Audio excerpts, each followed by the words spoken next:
Esta noche tenemos una historia que helará su sangre. Una historia sobre amor, traición y lo que sucede cuando los muertos se niegan a partir.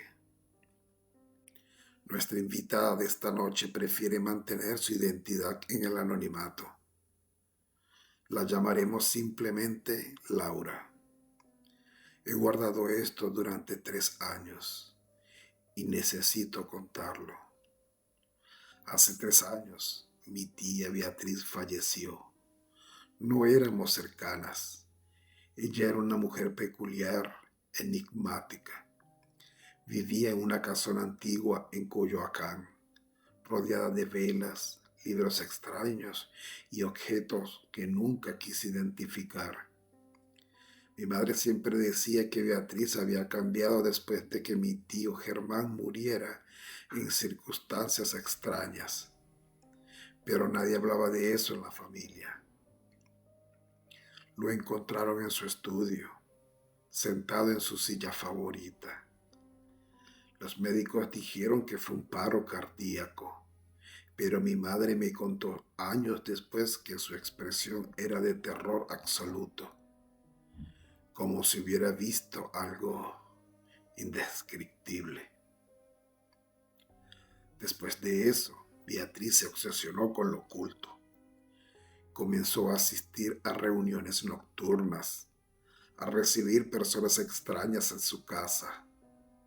La familia se distanció de ella. Pero cuando murió, alguien tenía que encargarse del funeral. Mi madre estaba enferma, así que la responsabilidad cayó sobre mí. La encontraron en su biblioteca, rodeada de velas negras apagadas. Según el forense, llevaba muerta aproximadamente 3 días cuando la descubrieron. Insuficiencia cardíaca, dijeron. Pero lo que nunca mencionaron en el reporte fue el espejo. Había un espejo antiguo frente a ella, completamente destrozado, como si algo hubiera salido o entrado a través de él. Mi primo Javier, quien la encontró, me dijo que había vidrios por toda la habitación, pero ninguno cerca del cuerpo, como si se hubieran alejado de ella. Llevaron su cuerpo a la funeraria San Miguel.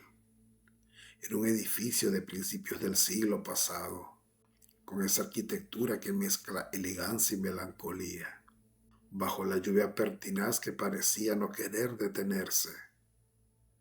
El lugar estaba prácticamente vacío. Mi esposo Tomás estaba de viaje. Mis hijas, Camila y Valeria, se quedaron con mi madre. Pensé que sería más rápido: firmar papeles, hacer los arreglos, irme a casa. Pero desde el momento en que entré a ese lugar, supe que algo no estaba bien. Un frío que no venía del clima. Era como si el aire mismo estuviera cargado de algo denso, pesado. La recepcionista, una mujer mayor llamada Elvira, me miró con una expresión difícil de descifrar cuando le di el nombre de mi tía. Ah, la señora Beatriz, dijo. Su cuerpo está en la sala de preparación. Aún no la hemos movido a la capilla. Hubo complicaciones. No quiso decírmelo. Solo me entregó formularios y me indicó que esperara en la sala principal mientras terminaban de prepararla. Me senté en una de esas sillas incómodas de terciopelo rojo, rodeada de coronas de flores que despedían un aroma dulzón y enfermizo. El silencio era abrumador, ese tipo de silencio que hace que cada crujido, cada suspiro suene amplificado. Comencé a llenar los papeles cuando lo escuché, lentos, deliberados, provenientes del piso superior. En ese momento, Elvira había salido a atender una llamada. Estaba completamente sola, o eso creía. Los pasos se detuvieron justo encima de mi cabeza. Entonces escuché algo arrastrarse, como si alguien moviera un objeto pesado por el suelo de madera. Y después escuché su voz, clara como el agua. Laura, Laura, mi niña, ven. Mi corazón se detuvo. Me levanté. Dejé caer los papeles. Sabía que debía irme, salir corriendo de ese lugar. Pero algo más fuerte que el miedo me impulsó hacia las escaleras. Necesitaba saber. Cada escalón rechinaba bajo mis pies. El pasillo del segundo piso se extendía en penumbras. Había puertas a ambos lados, todas cerradas excepto una al final. De ahí provenía una luz tenue, parpadeante, como de velas. Caminé hacia esa puerta. Con cada paso, el frío se intensificaba. Podía ver mi propio aliento y la voz seguía llamándome cada vez más insistente. Laura, ven, necesito decirte algo importante sobre las niñas. Eso fue lo que me hizo apresurar el paso. Llegué a la puerta, la empujé y era la sala de embalsamiento. Mi tía Beatriz estaba sobre una mesa de metal, cubierta por una sábana blanca. Pero la sábana se movía, subía y bajaba, como si ella estuviera respirando. Me acerqué, paralizada entre el terror y la fascinación. Extendí mi mano temblorosa hacia la sábana y cuando estaba a punto de tocarla, la sábana se cayó al suelo. Mi tía abrió los ojos. No eran sus ojos, eran completamente negros, sin pupila, sin iris, vacíos. Se sentó en la mesa con movimientos rígidos, mecánicos, como una marioneta mal manipulada. Su boca se abrió, pero la voz que salió no era humana, era múltiple, como si varias personas hablaran al mismo tiempo. Finalmente viniste. Hemos estado esperando. Las niñas. Las niñas tienen su luz. Beatriz prometió 2 almas jóvenes. Ella falló. Ahora tú cumplirás. Corrí como nunca en mi vida. Bajé las escaleras tropezando, gritando. Elvira apareció del sótano, asustada. Le grité que algo andaba mal, que mi tía estaba viva, que teníamos que llamar a la policía. Ella me miró con lástima y negó con la cabeza. No es la primera vez que pasa, dijo. Esa mujer trajo algo consigo, algo que no quiere irse. Me explicó que desde que trajeron el cuerpo de mi tía, habían ocurrido fenómenos inexplicables. Luces que se encendían y apagaban solas. Personal que renunciaba después de escuchar voces. Un trabajador juró haber visto a mi tía caminando por los pasillos en plena noche. Elvira me rogó que me fuera, que dejara que ellos se encargaran del funeral. Pero yo no podía. No después de lo que esa cosa había dicho sobre mis hijas. Llamé a mi esposo, le conté todo. Al principio no me creyó. Pensó que el estrés me había afectado. Pero cuando le conté las palabras exactas que esa entidad había usado, se quedó en silencio. Beatriz me visitó hace 2 meses, me dijo finalmente, antes de morir. Preguntó por las niñas. Quería que pasaran un fin de semana con ella. Me pareció extraño porque nunca había mostrado interés en ellas.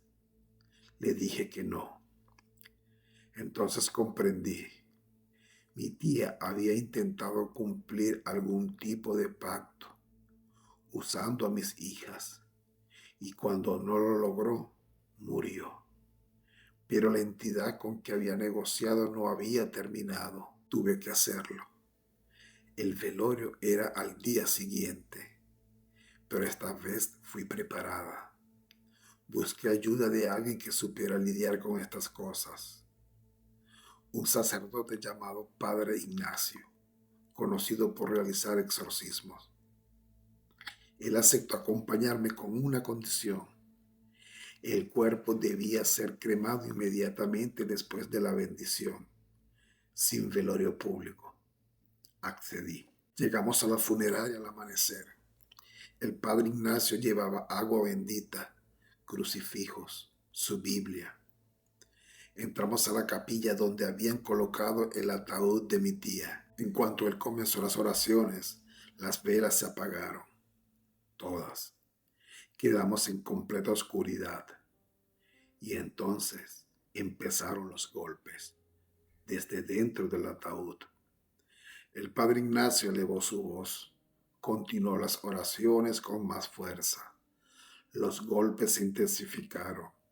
La tapa del ataúd comenzó a levantarse, a pesar de estar cerrada con seguro. No completamente. El padre Ignacio roció agua bendita sobre el ataúd y los golpes se volvieron frenéticos, violentos. El ataúd entero se sacudía como si hubiera un terremoto. Entonces escuchamos el grito. No era humano.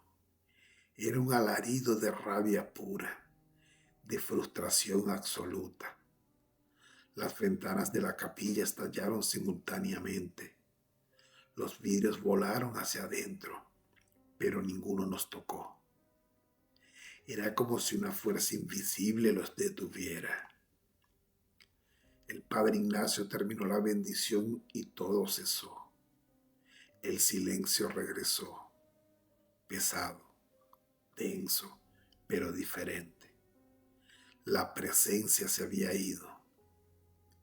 Inmediatamente, el padre Ignacio insistió en estar presente durante todo el proceso. Cuando las llamas consumieron el ataúd, todos en el crematorio escuchamos ese mismo grito, pero esta vez se alejaba, se desvanecía. El padre Ignacio me dijo que la entidad había estado atada al cuerpo.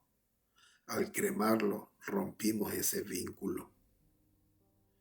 Durante semanas tuve pesadillas. Veía a mi tía en cada esquina, en cada sombra, pero nunca más escuché su voz. Nunca más sentí esa presencia. Hace 6 meses decidimos vender la casa de mi tía. Durante la limpieza encontramos su diario. En las últimas páginas describía un ritual que había realizado. Había invocado algo. Le había ofrecido 2 luces jóvenes a cambio de riqueza y poder eterno. Mis hijas. Había dibujado sus nombres dentro de círculos, junto con flechas y símbolos que no pude descifrar. La última entrada decía: ya casi es tiempo, pronto serán mías. Y si yo no puedo reclamarlas en vida, lo haré en muerte. Lo quemamos. El padre Ignacio insistió. Dijo que algunos objetos pueden servir como anclas para entidades oscuras. Solo esto, lo oculto es real. Hay fuerzas que no comprendemos, que no deberíamos invocar. Mi tía pagó el precio de su ambición. Casi arrastró a mis hijas con ella. Si alguien que nos escucha está involucrado en estas prácticas, les ruego, deténganse. Deténganse. No vale la pena. Ningún poder, ninguna riqueza vale perder tu alma. Esto ha sido una confesión de medianoche. Los invito a reflexionar sobre lo que han escuchado esta noche. Y si tienen una historia que contar, saben dónde encontrarnos. Hasta la próxima medianoche, queridos oyentes. Que sus sueños sean tranquilos y sus muertos descansen en paz. Mi nombre es Rodrigo Mendoza. Tengo 42 años y durante casi una década trabajé como encargado de mantenimiento nocturno en la funeraria San Rafael, ubicada en las afueras de Puebla. Sé lo que están pensando. ¿Cómo alguien puede pasar sus noches rodeado de muerte? La respuesta es simple y compleja al mismo tiempo. Necesitaba el trabajo, pagaba bien y con el tiempo uno se acostumbra a casi cualquier cosa. O eso creía yo. Los primeros meses fueron difíciles, no voy a mentir. El silencio de esos pasillos, las flores marchitas, el olor dulzón del formol mezclado con incienso. Todo contribuía a crear una atmósfera que pesaba sobre los hombros como una cobija húmeda. Pero yo tenía que ser fuerte. Tenía una familia que alimentar, mi esposa Lucía y mi hijo Andrés, que en ese entonces tenía apenas 7 años. Por ellos podía soportar cualquier cosa. La funeraria San Rafael era un edificio antiguo, de esos que parecen haber absorbido décadas de tristeza en sus paredes. 3 salas de velación, un área de preparación donde trabajaba la señora Domínguez, la embalsamadora, oficinas administrativas y, por supuesto, la sala de espera donde los ataúdes aguardaban su turno antes de ser expuestos.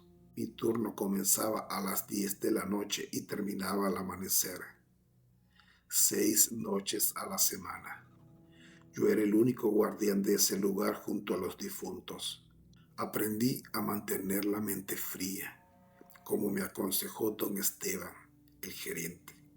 En el primer día, Rodrigo, me dijo mientras me mostraba las instalaciones, aquí verás cosas que te partirán el corazón. Familias destrozadas, niños llorando, ancianos despidiéndose de sus parejas de toda la vida. Pero tú no puedes involucrarte emocionalmente. Si lo haces, este trabajo te consumirá. Seguí su consejo al pie de la letra durante años. Hacía mi trabajo en silencio. Limpiaba, acomodaba flores, preparaba las salas para el día siguiente y me iba a casa antes del amanecer. Hasta aquella noche de marzo. Era un martes, recuerdo perfectamente, porque los martes Lucía preparaba pozole y yo siempre tenía prisa por llegar a casa antes de que se enfriara. Esa tarde, alrededor de las 7, llegó un caso que me hizo sentir un nudo en el estómago. Un ataúd pequeño, demasiado pequeño. El señor Domínguez, el asistente de la embalsamadora, me pidió ayuda para trasladarlo desde la carroza fúnebre hasta la sala de preparación. Ten cuidado, Rodrigo, me dijo en voz baja.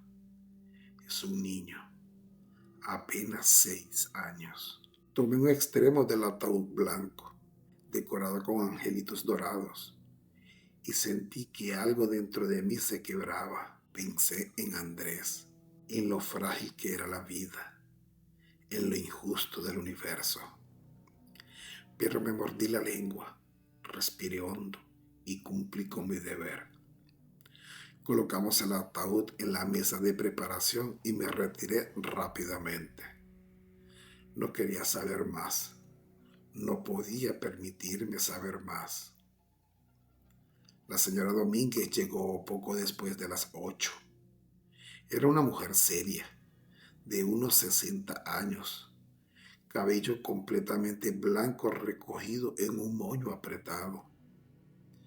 Llevaba más de 30 años preparando cuerpos y tenía esa mirada distante de quien ha visto demasiado sufrimiento. Nunca hablábamos mucho, solo intercambiábamos saludos corteses antes de que ella se encerrara en su sala de trabajo y yo comenzara mi ronda de limpieza. Esa noche, sin embargo, ella se detuvo antes de entrar a la sala de preparación. Rodrigo, me llamó con voz suave. Esta noche será larga. El velorio es mañana temprano, así que debo terminar antes del amanecer. Si necesitas algo, estaré aquí. Asentí y la vi desaparecer tras la puerta. El resto del personal se había marchado ya. Don Esteban, las recepcionistas, el personal administrativo, todos se iban antes de que cayera la noche. Solo quedábamos ella y yo, como siempre. Comencé mi rutina habitual. Primero las oficinas, luego los pasillos, después las salas de velación que no estaban en uso. Para las 11 de la noche me encontraba en el área de los baños públicos, cerca de la entrada principal. Estaba limpiando el baño de hombres cuando escuché claramente el sonido de una puerta abriéndose, seguido de pasos pequeños, ligeros, que se dirigían hacia los baños de las mujeres. Señora Domínguez, llamé, pensando que tal vez necesitaba un descanso. ¿Necesita algo? Silencio. Salí del baño y me asomé al pasillo. Vacío. Las luces fluorescentes parpadeaban levemente, creando sombras que bailaban en las paredes. Me acerqué a la puerta del baño de mujeres y toqué suavemente. ¿Hay alguien ahí? Nada. Debí haberme retirado entonces. Debí haber seguido con mi trabajo y olvidar el asunto. Pero algo en mi interior, llamémoslo intuición o simple terquedad, me empujó a entrar. Abrí la puerta lentamente. El baño estaba en penumbra, iluminado apenas por la luz de emergencia al fondo. Había 4 cubículos, todos con las puertas cerradas. Me quedé en la entrada, dudando. Y entonces lo vi. En el último cubículo, bajo el pequeño espacio entre la puerta y el suelo, se veían claramente 2 pies. Pies pequeños, de niño. Llevaban zapatos negros brillantes y calcetines blancas con encaje en el borde. Mi corazón comenzó a latir más rápido. ¿Cómo había entrado un niño? ¿De dónde había salido? Oye, pequeño, dije intentando sonar tranquilo. ¿Estás bien? ¿Dónde están tus padres? Silencio absoluto. Los pies no se movían. Voy a salir a buscar a alguien que te ayude. ¿Está bien? Retrocedí lentamente y salí del baño casi corriendo. Mi mente racional buscaba explicaciones. Tal vez era hijo de algún familiar que había llegado temprano para el velorio del día siguiente. Tal vez se había escondido durante el día y lo habíamos encerrado sin darnos cuenta. Tenía que encontrar a la señora Domínguez. Llegué a la sala de preparación y toqué con urgencia. La señora Domínguez abrió casi de inmediato, con su bata blanca salpicada y los guantes puestos. ¿Qué sucede, Rodrigo? Te ves pálido. Señora, hay un niño en la funeraria. Alguien dejó entrar a un menor. Su rostro se transformó en una máscara de confusión.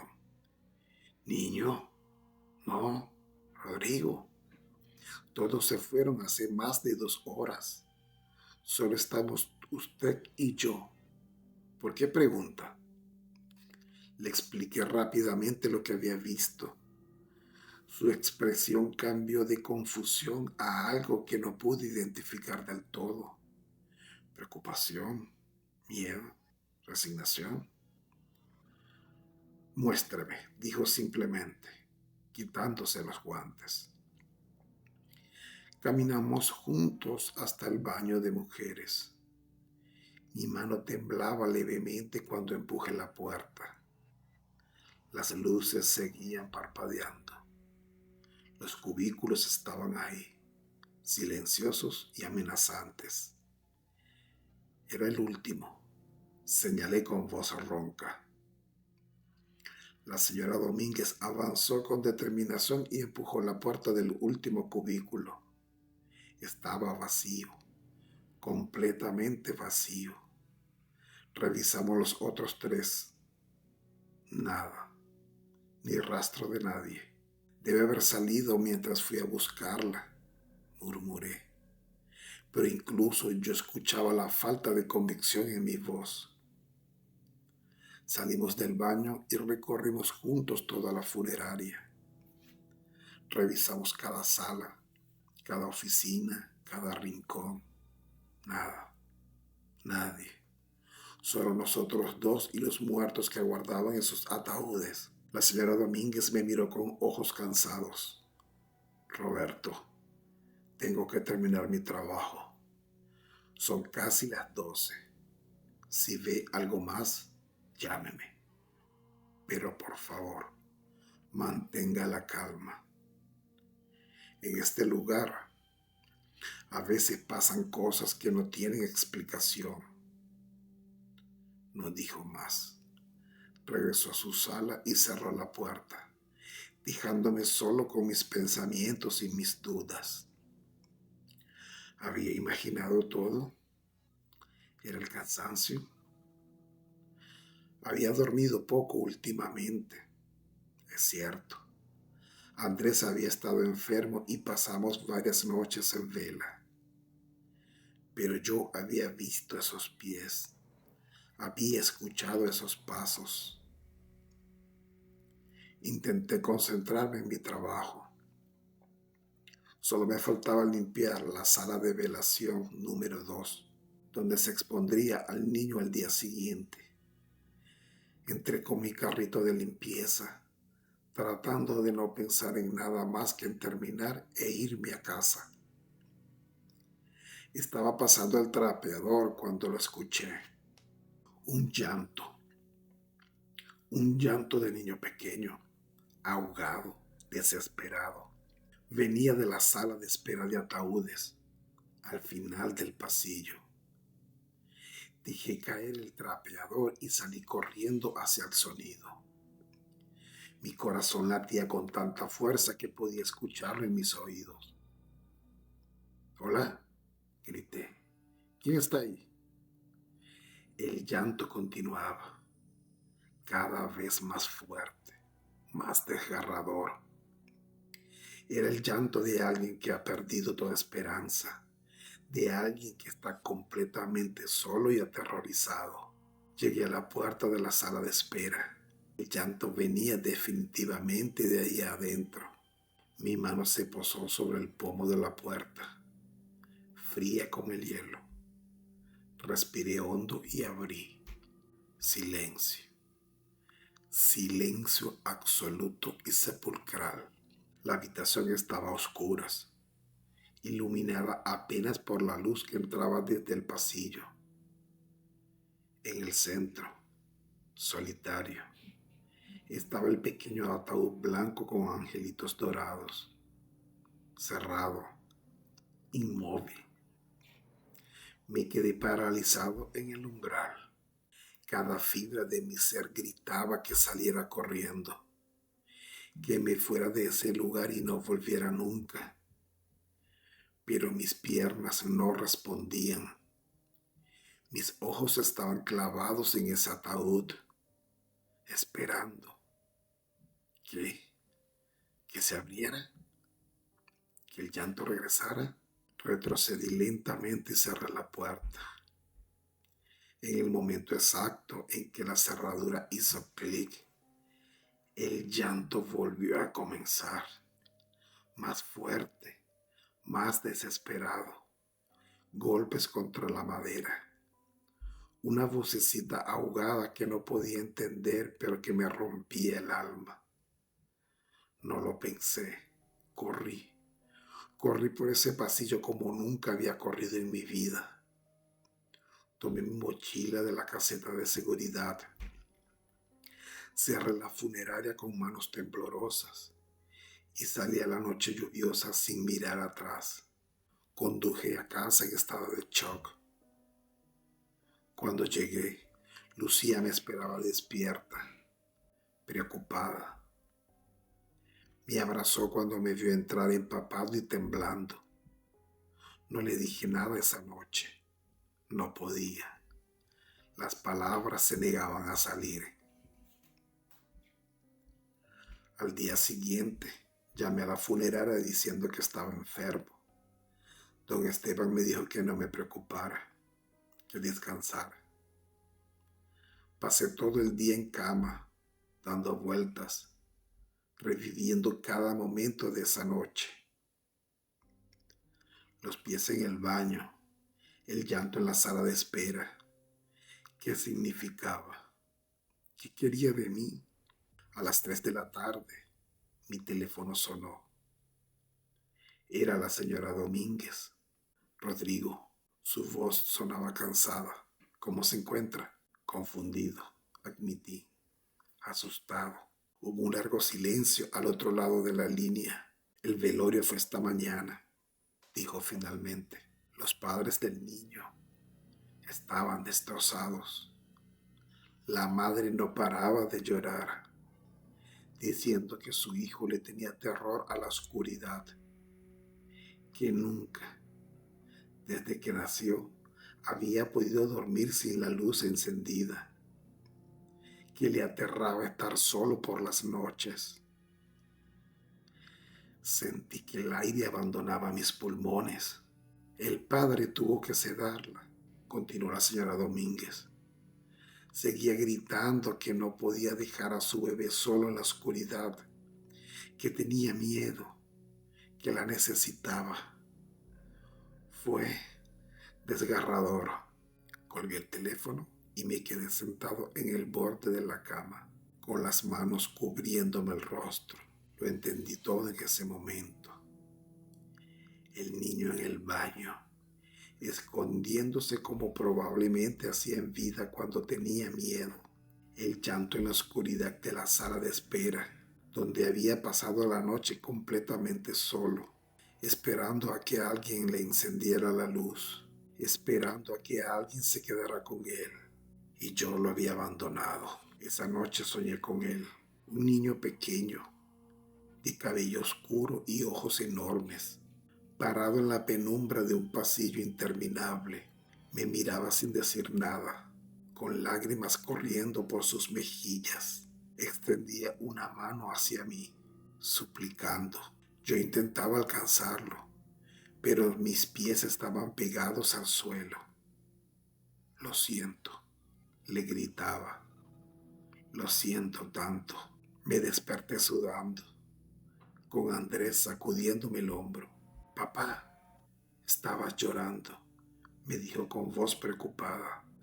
Lo abracé con fuerza, agradecido de tenerlo ahí, vivo, cálido, real. Volví al trabajo una semana después.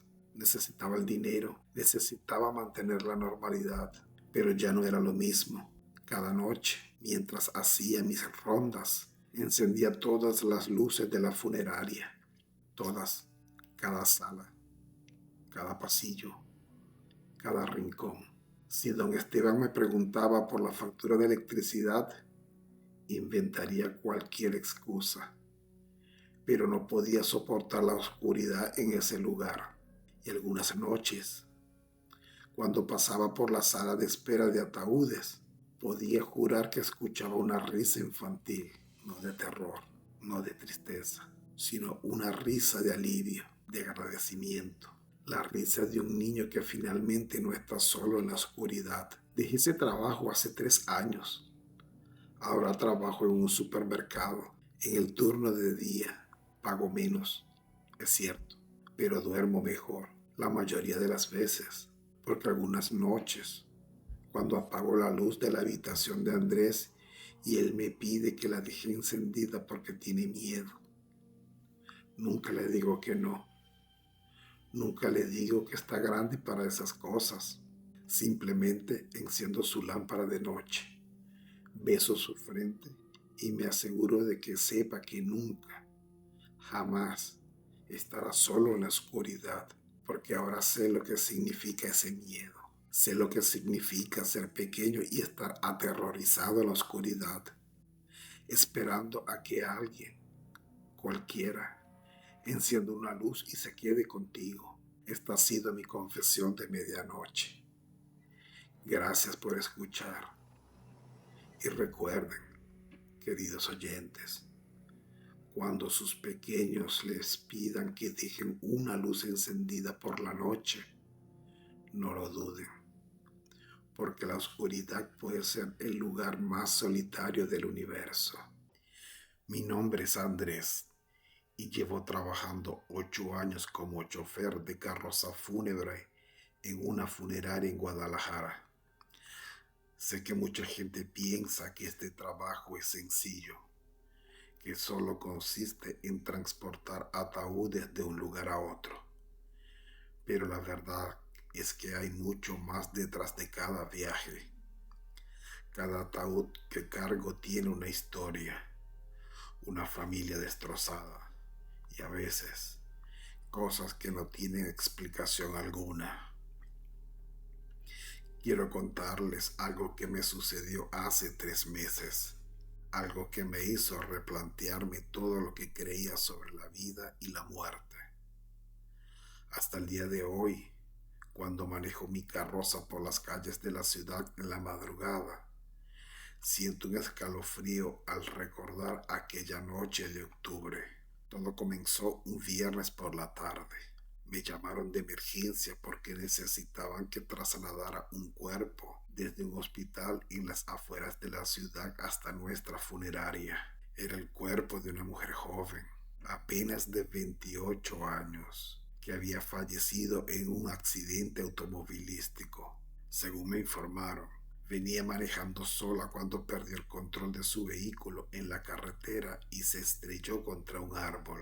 Murió en el instante. Llegué al hospital alrededor de las 7 de la noche. El cielo ya estaba oscureciendo y había una neblina extraña que cubría las calles. Me sentí incómodo desde el momento en que bajé de la carroza.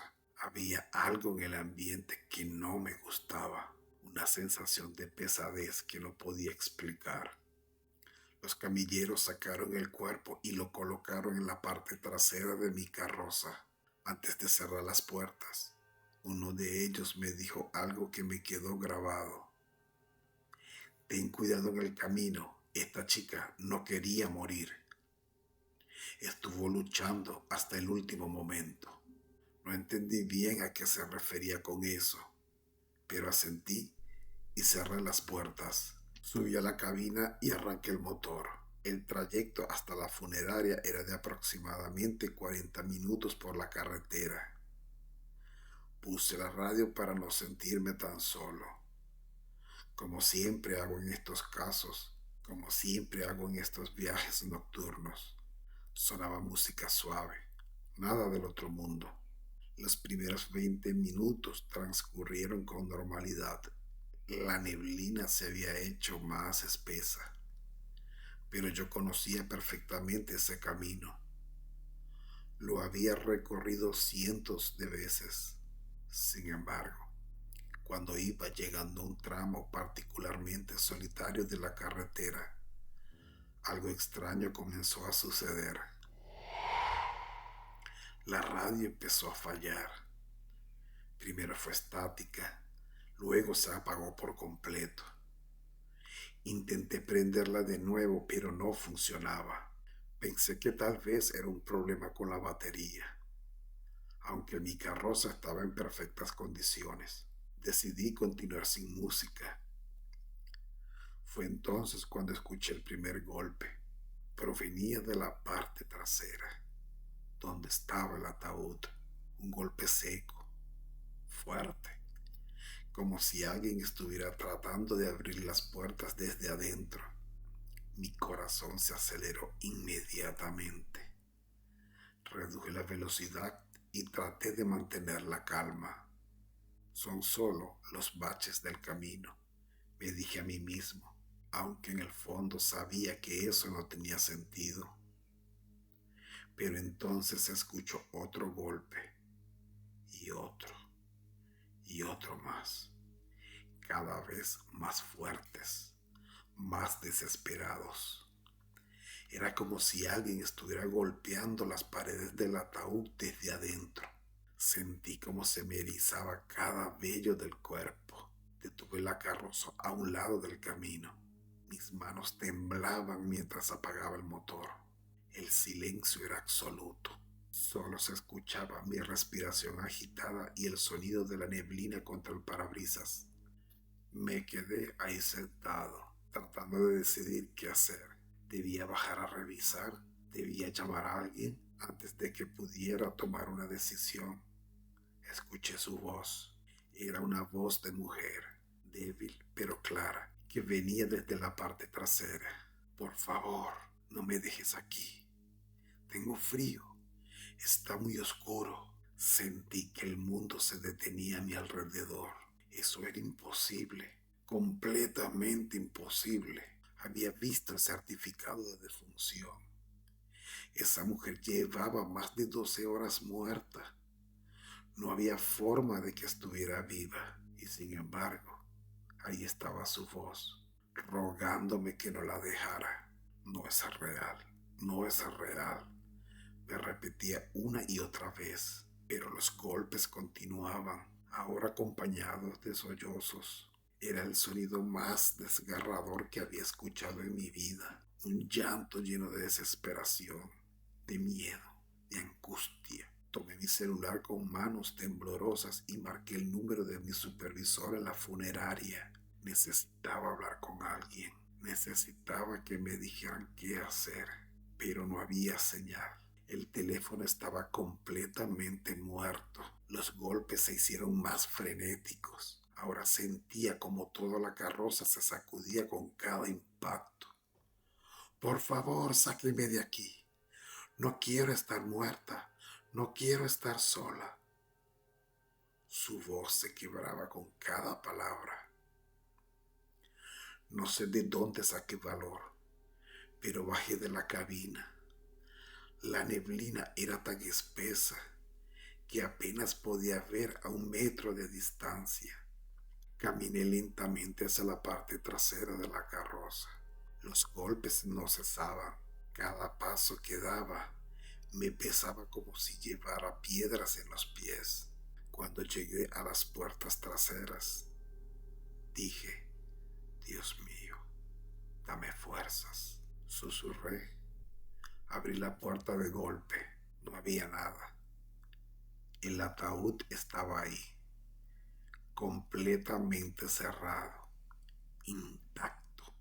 No había ninguna señal de movimiento, ningún daño, nada. El silencio era total. Ya no se escuchaban golpes ni llantos, solo el viento de la neblina entrando por las puertas abiertas.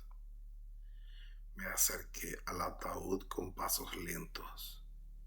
Mi respiración formaba pequeñas nubes de vapor en el aire frío. Puse mi mano sobre la tapa de la madera. Estaba fría, muy fría. Por un momento consideré abrirla, pero algo dentro de mí me lo impidió.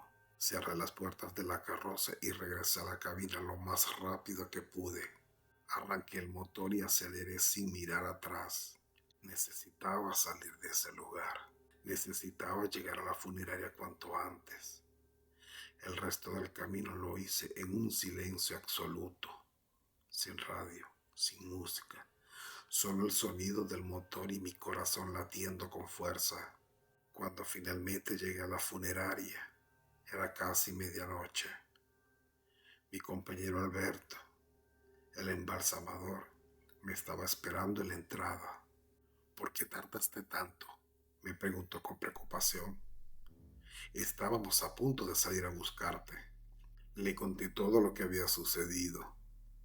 Al principio pensé que se burlaría de mí, que me diría que había sido mi imaginación, pero no lo hizo. Me miró con una expresión seria y me dijo: no eres el primero al que le pasa algo así con este tipo de casos. Las personas que mueren en accidentes violentos, especialmente si son jóvenes, a veces se quedan atrapadas. No entienden que están muertas. Siguen luchando. Esa noche no dormí. Me quedé en la funeraria ayudando a Alberto con la preparación del cuerpo. Cuando abrieron el ataúd para comenzar el proceso de embalsamamiento, lo que vimos me dejó sin aliento. Las manos de la mujer tenían marcas rojas, como si hubiera estado golpeando algo con todas sus fuerzas. Sus uñas estaban ligeramente levantadas y había pequeños rasguños en el interior de la tapa del ataúd. Alberto y yo nos miramos en silencio. Ambos sabíamos lo que significaba, pero ninguno dijo nada. Al día siguiente, durante el velorio, conocí a la familia de la joven. Se llamaba Andrea. Su madre, entre lágrimas, me contó que su hija tenía pánico a los espacios cerrados desde niña, que siempre le había hecho prometer que nunca la dejaría sola en la oscuridad si algo le llegaba a pasar. Cuando escuché eso, sentí que las piernas se me doblaban. Andrea no estaba tratando de escapar del ataúd aquella noche. Estaba asustada. Estaba sola en la oscuridad, en un espacio cerrado, y me estaba pidiendo ayuda. Quería que supiera que tenía miedo. Han pasado 3 meses desde aquella noche y todavía no puedo sacármela de la cabeza. Cada vez que tengo que hacer un traslado nocturno, reviso 3 veces que mi celular tenga señal y que la radio funcione perfectamente. Y cuando paso por ese tramo de la carretera donde me detuve, bajo la velocidad y digo una pequeña oración por Andrea. Este trabajo me ha enseñado muchas cosas. Me ha enseñado que la muerte no siempre es el final, que hay cosas que no podemos entender con la razón, pero sobre todo, me ha enseñado que debemos respetar a los muertos, que debemos escucharlos cuando nos hablan, porque a veces solo necesitan que alguien sepa que tuvieron miedo, que no querían irse, que no estaban listos. Andrea encontró su paz eventualmente. Su familia me dijo que después del entierro sintieron que por fin pudo descansar. Yo quiero creer que es cierto. Quiero creer que ya no tiene miedo a la oscuridad, que ya no está sola. Pero cada vez que subo a mi carroza en la madrugada, una parte de mí se pregunta: ¿cuántas otras almas están ahí afuera, atrapadas, asustadas, esperando que alguien las escuche? Esta es mi confesión de medianoche. La hora límite está a punto de expirar, pero lo que tus oídos acaban de recibir permanecerá en ti hasta el nuevo día.